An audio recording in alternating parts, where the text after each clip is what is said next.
Le plaisir est pour nous de vous retrouver, très chers téléspectateurs de Téléplus, pour le compte de cette émission. Invité, une émission qui reçoit pour vous, je vous l'ai dit à maintes reprises, de personnes qui réfléchissent pour la nation congolaise, pour la cause de la République démocratique du Congo. Aujourd'hui, nous allons parler de la sortie officielle de l'Union sacrée de la nation qui a eu lieu le samedi au stade de martyrs de la Pentecôte. Donc, un grand événement qui a marqué le plateforme de la République démocratique du Congo. Nous avons vu le OTAN, nous avons vu le FCC. Aujourd'hui, c'est l'Union sacrée de la nation qui bat record à l'FCC. Donc, nous avons trouvé pour vous quelqu'un qui réfléchit bien, avec qui nous allons discuter autour des sujets importants de la République démocratique du Congo. À part cette thématique, nous allons encore aborder un sujet très important qui concerne la République démocratique du Congo, dans sa partie est de la République, où il y a guerre, il y a aussi les élections qui approchent, mais un professeur des universités pense à la rédaction d'une nouvelle constitution pour la République démocratique du Congo afin de réglementer certaines choses. J'ai dit bienvenue dans cette émission, Maître Franklin. Merci. C'est votre première fois dans cette émission invitée. Nous avons eu à échanger avec vous autour du plan. Aujourd'hui, nous sommes dans l'invité. Maître Franklin, la sortie officielle de l'Union sacrée de la nation a eu lieu le samedi dernier. Je ne sais pas si vous étiez là. Non, je n'étais pas là. Vous n'étiez pas là. Vous avez vu le stade de martyrs être rempli comme un œuf. Il y a eu des discours du présidium de l'Union sacrée. Quelle est votre analyse par rapport à cette grande activité qui a eu lieu? Merci d'abord pour le droit de la parole. L'Union sacrée qui a fait sa sortie officielle, alors que l'Union sacrée n'est pas à sa première activité ou à sa première gouvernance. Rappelez-vous qu'il y a eu le gouvernement de Sama Lokonde 1 sous l'Union sacrée. Aujourd'hui, nous sommes à Sama 2, toujours sous l'Union sacrée. Et comme avec une baguette magique, on nous sort cette activité qui a eu lieu au stade de martyrs, comme quoi il fallait organiser une cérémonie d'une sortie officielle. Alors on se pose la question, toutes ces activités qu'ils ont eu à tenir là, c'était au fait pour quel but? Mais néanmoins, bon, ils ont tenu ce qu'ils ont tenu, leur activité. Les impressions ne sont pas bonnes, mais comprenez que nous sommes au Congo. Les mêmes histoires se répètent à chaque fois et avec leur slogan d'appartenir du bon côté de l'histoire. Moi, je me suis posé la question de savoir c'est de quelle histoire l'Union sacrée nous parle aujourd'hui, parce que l'histoire, c'est l'ensemble des événements du passé. On nous parle de l'histoire présente, on veut nous parler du futur ou on nous parle du passé. Je pense que la population congolaise pourra se poser plusieurs questions quant à cette cérémonie de l'Union sacrée. La population a répondu présente. Il y a eu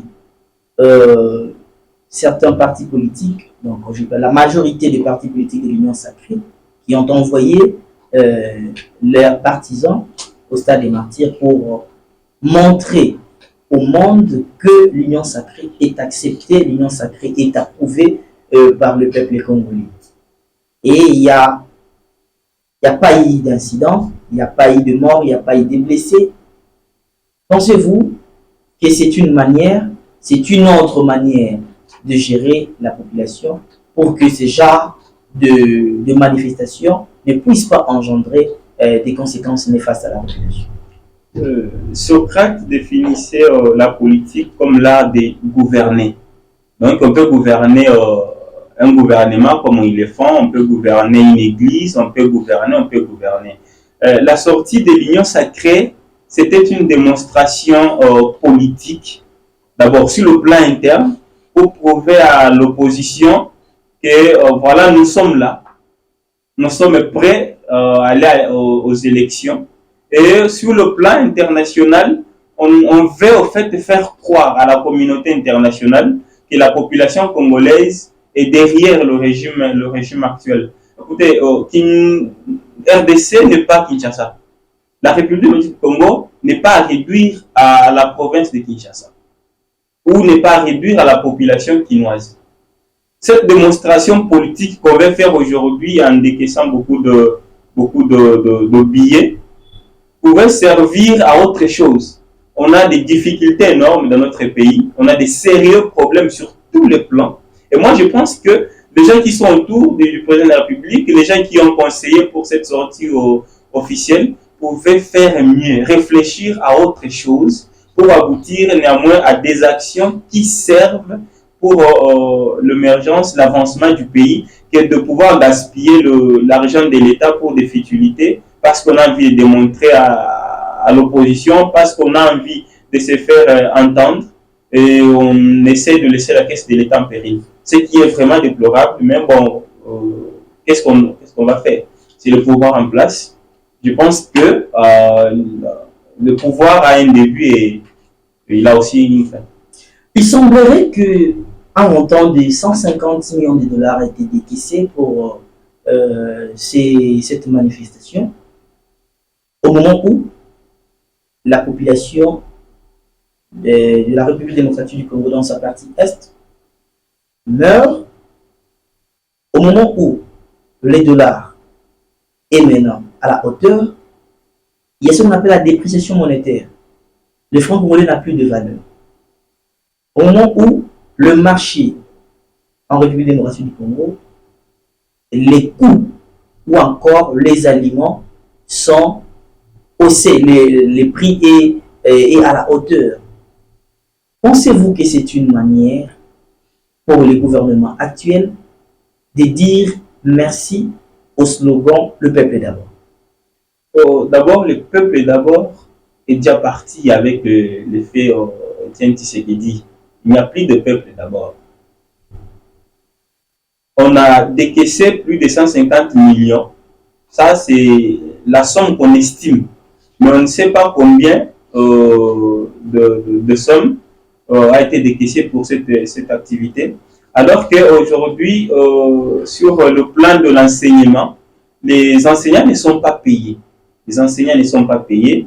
L'armée est dans la merde aujourd'hui. Les enseignants ne sont pas payés ou le listing n'est pas encore pris. L'enseignement, en fait, les enseignants ne sont pas payés et ce n'est pas un mois d'arriéré.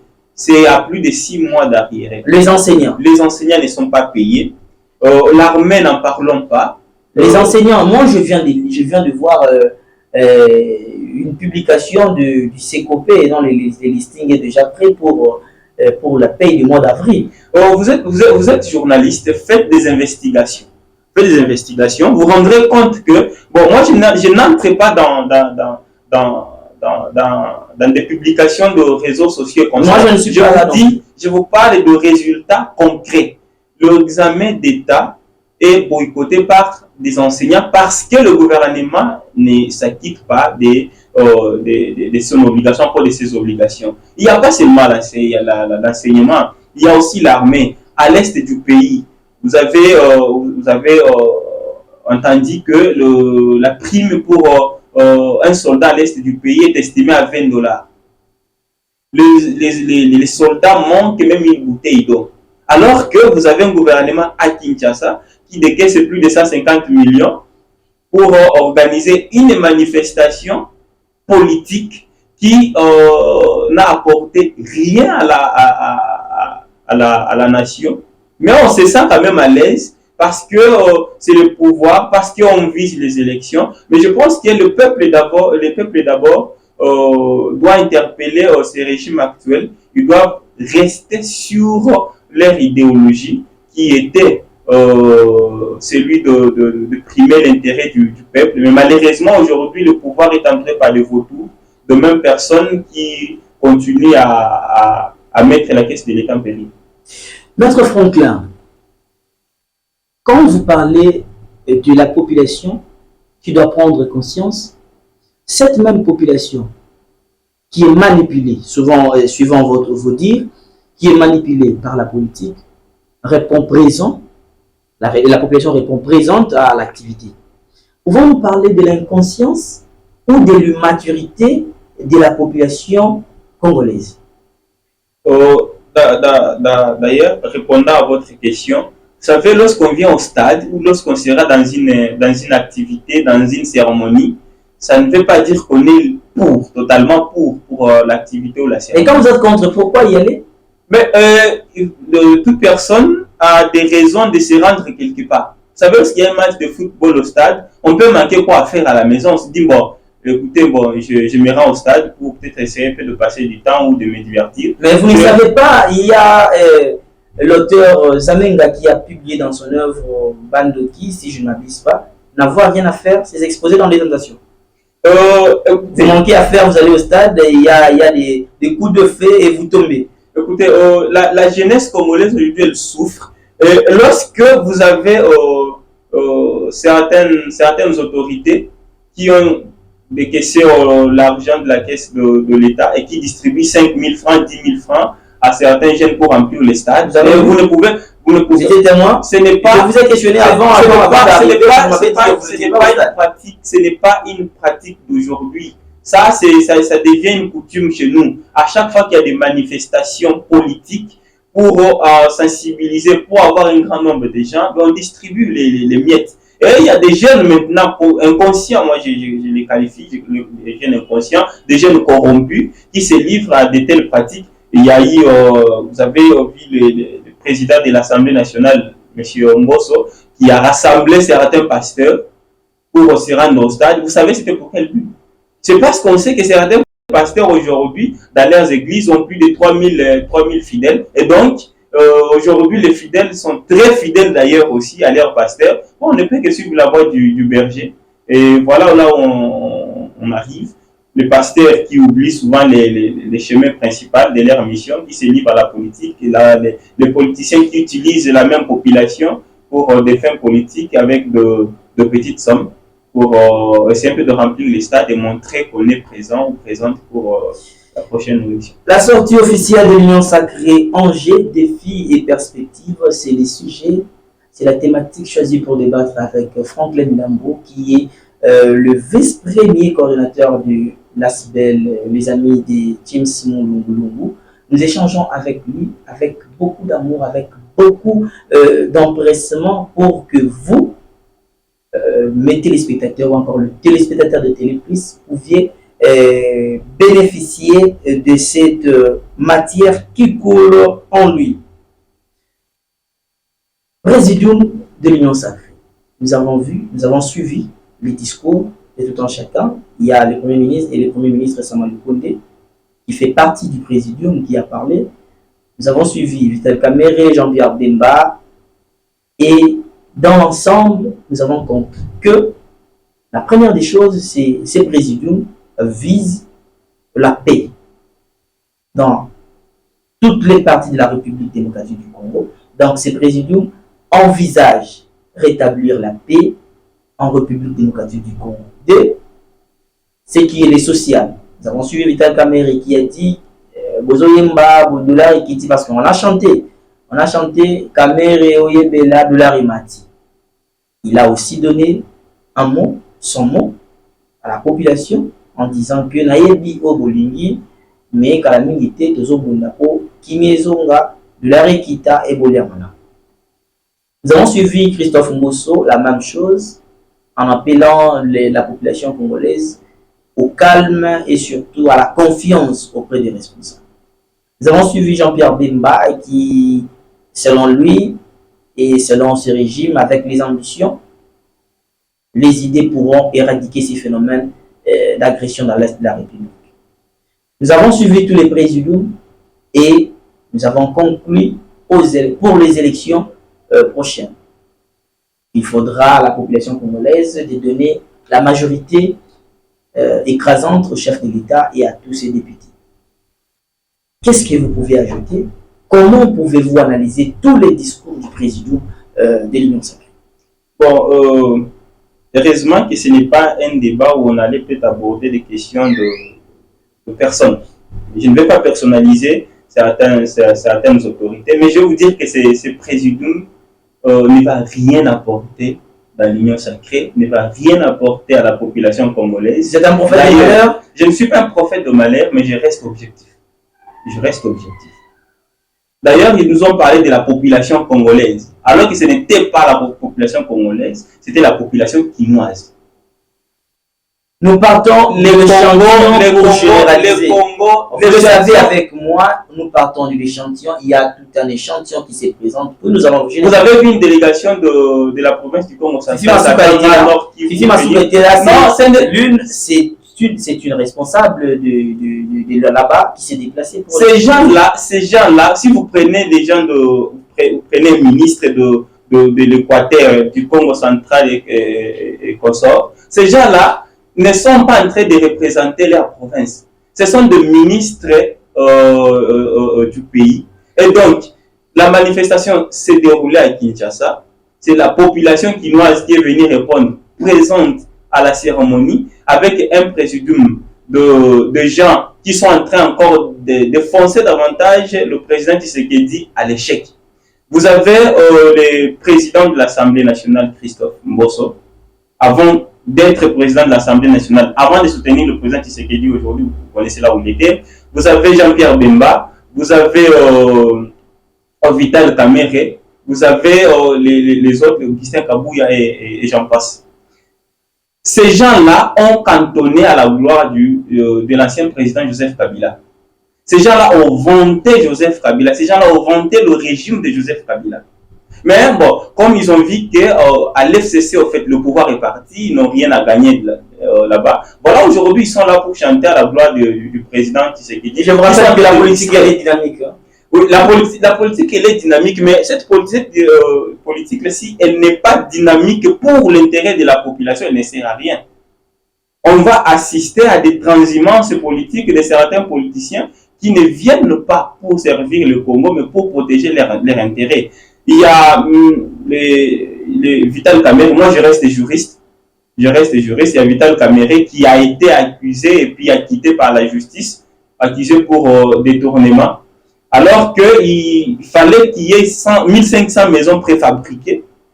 Jusqu'aujourd'hui, les 1500 maisons préfabriquées, on ne les trouve plus. Vous avez le projet Kitokoville. Le peuple congolais oublie vite. Le projet Kitokoville, aujourd'hui, on n'en parle plus.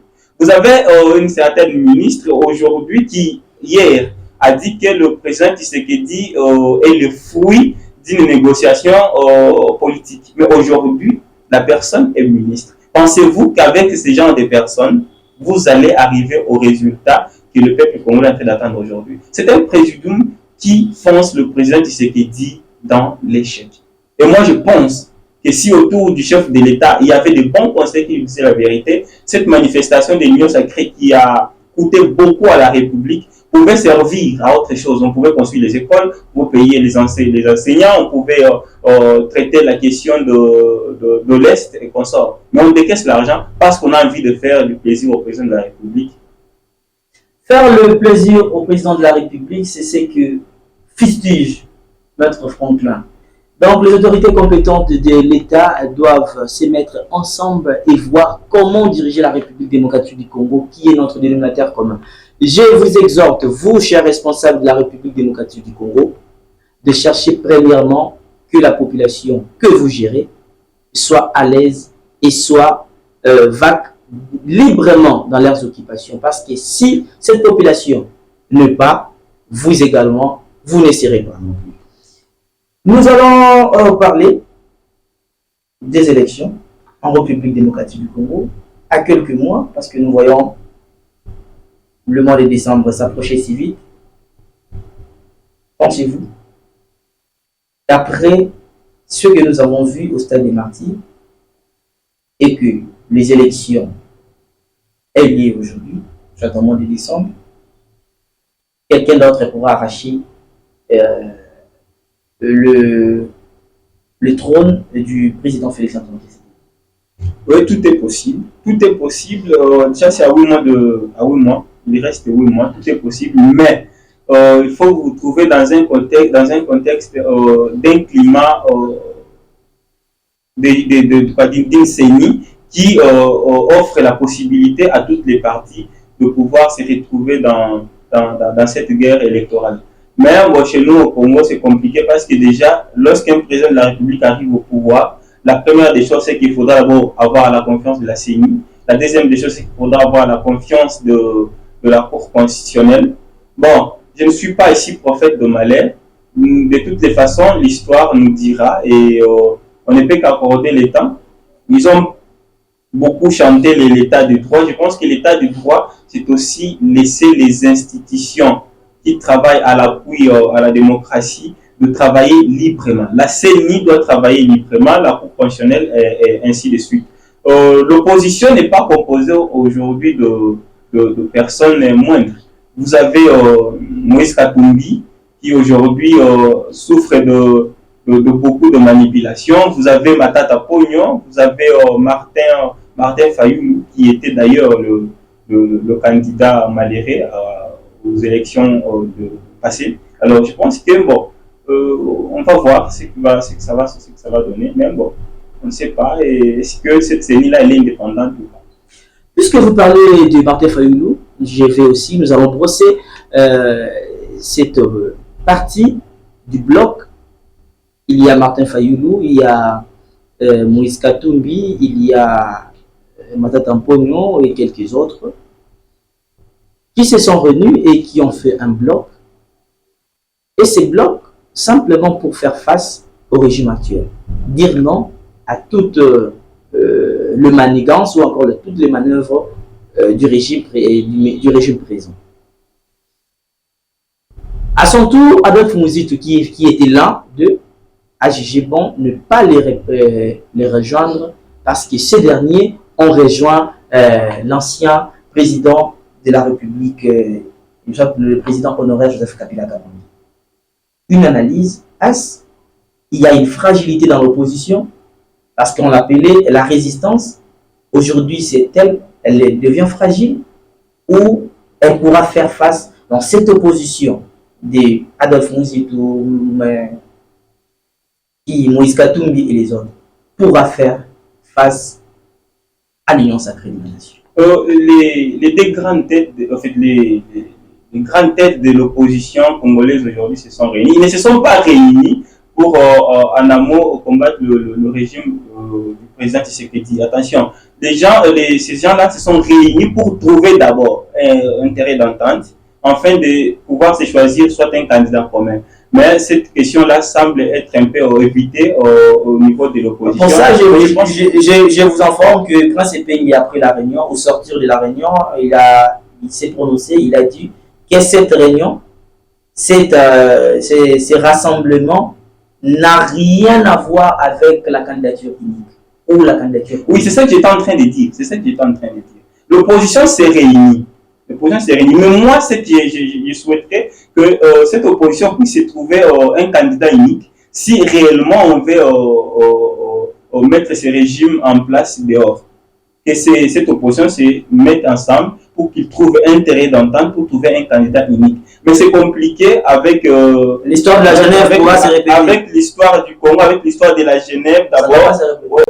Bon, je ne suis pas un prophète de malheur, mais je pense que s'il n'y a pas du sérieux, on aura encore à pouvoir participer à la même histoire, comme c'est caracté à Genève et consort. Je pense que même lors du passage de Matata Pognon sur France 24, sur la question de pouvoir trouver un candidat unique, le monsieur, je pense qu'il est resté unique et il s'est réservé sur cette question-là. Bon, on ne sait pas s'ils vont pouvoir trouver un candidat unique. Et moi, je conseille à l'opposition, si ces gens-là veulent néanmoins passer au changement ou mettre le régime en place dehors, de trouver un candidat commun. Puisque vous avez parlé de Matata Pognon, j'en profite directement parce que j'ai reçu pas mal des intervenants au cours de mes émissions. Jusqu'à ce jour, la justice congolaise s'est fait un peu, se plonge ou encore s'engloutit sans donner au préalable la valeur à ce qu'on appelle la justice. Jusqu'à ce jour, Matata Pognon, son dossier traîne encore. La Cour constitutionnelle s'est déclarée incompétente et la Cour de cassation également vient de se déclarer incompétente de juger la personne de Matata Pognon. qui l'infraction revenait au moment où il était encore Premier ministre en République démocratique du Congo. Je ne sais pas. Et aujourd'hui, alors que la Constitution donne des modalités de jugement, au moment où vous êtes ministre, au moment où vous êtes ancien Premier ministre ou vous êtes président, la qualité ou encore la charge revenait à la Cour constitutionnelle. Celle-là, c'est dit incompétente. Et aujourd'hui, le professeur Ndaïwel propose la rédaction d'une nouvelle constitution de la République. Pensez-vous que ce monsieur a raison? Parce que la première constitue un obstacle et n'arrive pas à atteindre les sommets pour juger. Moi, je suis juriste. Je pense que la question de l'affaire de Matata Ponyo devient maintenant une affaire politique et non une affaire juridique. Matata Ponyo est un ancien Premier ministre et la Constitution, à ses articles 163, 164, donne les modalités ou la procédure à suivre si vous voulez engager une action en justice pour un ancien Premier ministre ou un ancien président de la République. Matata Ponyo, comme étant Premier ministre, s'il avait commis une infraction, c'est devant la Cour constitutionnelle. Mais comme l'affaire aujourd'hui a quitté une tendance juridique pour une tendance politique, voilà qu'on est en train d'assister à une dramédie congolaise, à une dramédie de la justice congolaise. Vous avez un avocat instructeur ou le magistrat du parquet qui demande à ce qu'on puisse lever les immunités de Matata Ponyo comme étant sénateur, alors que la Constitution vous donne la procédure à suivre pour mettre en action une action en justice contre un ancien Premier ministre. Il faut la réunion de deux chambres réunies en congrès. C'est au niveau de ces débats-là qu'on lève les immunités du Premier ministre, qu'on autorise ou pas les immunités d'un Premier ministre en fonction pour lui transférer devant la justice. Mais si on lève les immunités, en oubliant les sénateurs, on lève les immunités comme étant sénateurs. Et la Constitution dit, lorsque un président de la République ou un Premier ministre en fonction est condamné par la loi, la Cour constitutionnelle proclame la déchéance ou prononce la déchéance de ces derniers. Je me pose une question, si on condamnait Matata Ponyo aujourd'hui, on va déchoir quelle qualité? Et par là, j'aimerais demander, la proposition des professeurs Ndaïwel serait importante? La proposition, elle est inopportune. Pourquoi? À ce stade, ici, c'est compris, on est à 8 mois des élections. Changer la Constitution, c'est passer d'un régime à un autre. Ça, c'est ce qu'il faut mettre dans la tête. Lorsque vous changez une constitution, vous quittez d'un régime à un autre. C'est toute une matière, on va y revenir prochainement. Très chers téléspectateurs de Téléplus, nous sommes presque à la fin. Mais avant de vous quitter, j'ai une toute dernière question à poser à Franklin Milambo, fils. Je précise bien, c'est fils. Maître Franklin, si il y a un conseil qui pouvait prodiguer au présidium de l'Union sacrée, quel sera ces conseils? Regardez la caméra puis vous parlez aux personnes concernées. Merci. Moi, je pense que d'abord, le président Tshisekedi doit se regarder dans les miroirs et voir l'histoire du pays. Le présidium de l'Union sacrée aujourd'hui est composé de personnes qui ne vont rien apporter à la République et qui vont lui enfoncer encore dans l'échec. Ben, si ces personnes-là sont réellement venues, ils ont changé, ils se sont dit, bon, voilà, nous sommes maintenant plus blancs que la neige, pour mettre la main dans la pâte et travailler pour l'intérêt du pays, tant mieux. Mais moi, je pense qu'avec ce présidium ici, l'Union sacrée va encore nous créer beaucoup de problèmes, beaucoup de situations qu'on pourra ne pas résoudre à la longue. C'est un présidium qui est composé de personnes qui ne travaillent pas pour l'intérêt du président de la République, parce que les mêmes personnes ont chanté pour le président, pour l'ancien président de la République. Ils sont là pour chanter pour le président en place. Et c'est très compliqué, ça énerve aujourd'hui la population congolaise, parce que toutes ces personnes-là, en commençant par les ministres Vital Kamerhe, Jean-Pierre Bemba et consorts, ce sont des personnes qui ont laissé un mauvais souvenir à la population congolaise. Et donc, le président de la République doit vraiment penser à la question. Servir, c'est satisfaire la population. Et donc, comme c'est satisfaire la population, il faudra qu'on puisse revoir qu'est-ce qu'il faudra faire dans l'union sacrée qualifiée de la nation. Un mot à la population qui vous suit et aux téléspectateurs de Télé Plus. Je pense, merci d'abord aux téléspectateurs de Télé Plus qui à chaque fois nous appellent pour nous encourager. Mais s'il faudra lancer un message à la population congolaise, je pense que l'histoire du Congo doit nous interpeller. Et les élections approchent, il faut voter utile comme on a toujours dit.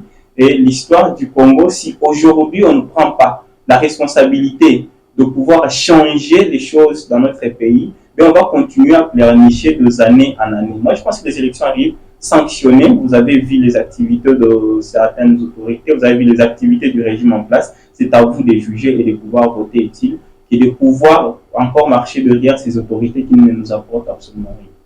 C'en est fini pour aujourd'hui, très chers téléspectateurs. Derrière la caméra, je vous salue, vous qui avez assuré la technique. Jeroti, je vois Chama qui est là, donc je vous salue et je vous dis courage pour le bon travail que vous ne cessez de réaliser. Là, je vois encore à la régie mon frère Christian qui ne cesse de me fournir des conseils d'une part et d'une autre. Donc, je vous dis un grand merci et n'hésitez pas à vous abonner dans notre chaîne YouTube Télé Plus RDC. Jeroti Senzete, je vous dis au revoir.